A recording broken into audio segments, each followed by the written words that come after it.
Hello, this is Matthew Salazar, and this is my hand washing video for my surgical tech class. First things first, we're gonna tuck in our scrubs because that's just part of the procedure. I don't actually have any scrubs, so just use your imagination. These will be my scrubs.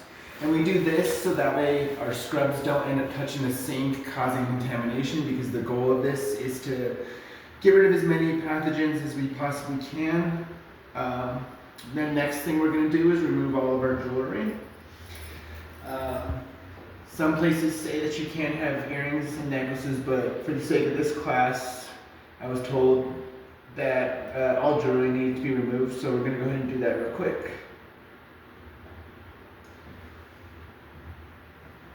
And again, this is all done just to reduce the amount of pathogens and to keep things sterile.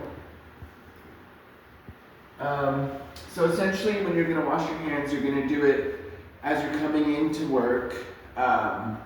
Whenever you start a new task that requires you to practice aseptic technique, whether you're sterilizing tools or whether you're cleaning a contaminated area and then moving into another sterile area, you've got to wash your hands.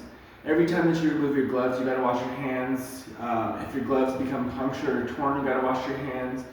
Whenever you're doing things like going to the bathroom or eating, you gotta wash your hands, and as you're leaving for the day, you gotta wash your hands. You're gonna constantly be washing your hands in this field, and obviously, of course, when your hands are visibly soiled, whether they have any bodily fluids, blood, or anything on them from sterilizing the tools or anything, that's gonna be essentially part of the routine. And the goal of this all is just to reduce the amount of pathogens on our body. Of course, we're never going to be able to be completely sterile because that's just how it is. So we're going to just try and reduce it to as many as we can.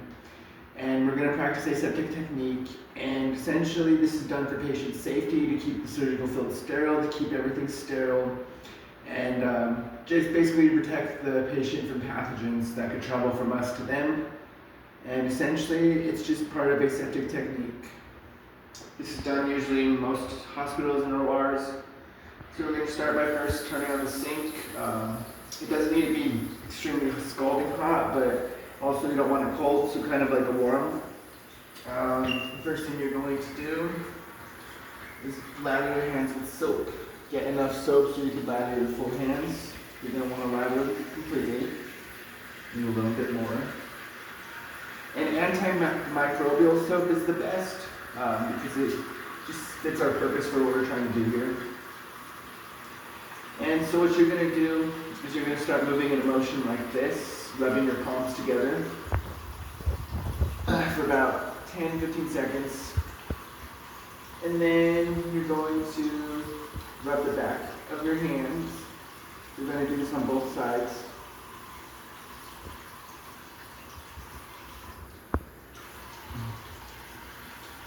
Sorry, this soap's not very lathery. So what you're going to do is you're going to start from here.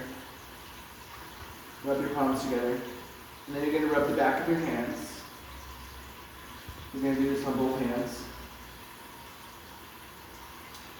And then you're going to interlace your fingers like this to get in between your fingers.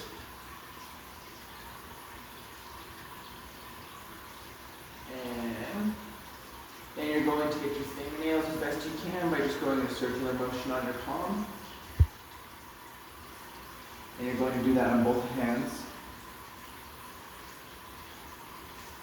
And then you're going to get your thumbs. And it should be, I don't know, by the time that you sing Happy Birthday twice was the suggestion that I was given. That's the amount of time that it should take to wash your hands completely. And then lastly, you're going to go ahead and get your wrist. And now on the next step, we're going to try not to splash as much as we can. We're going to want to keep your hands like this, so that way the water's not just dripping back up to the arm, which basically would defeat the whole purpose of this. So you're going to rinse off as much, well, you're going to rinse off all the soap, but again, you're going to want to keep your hands below your elbows and your fingertips pointing down. Get both hands, and again, don't touch the sink. Don't allow your scrubs or your clothes to touch the sink. Do your best to avoid getting splashes on you, because that's the whole goal here. It's just to reduce the amount of pathogens. And then when you're completely rinsed, you're going to grab clean paper towel. You're going to gently pat both hands down, get them completely dry.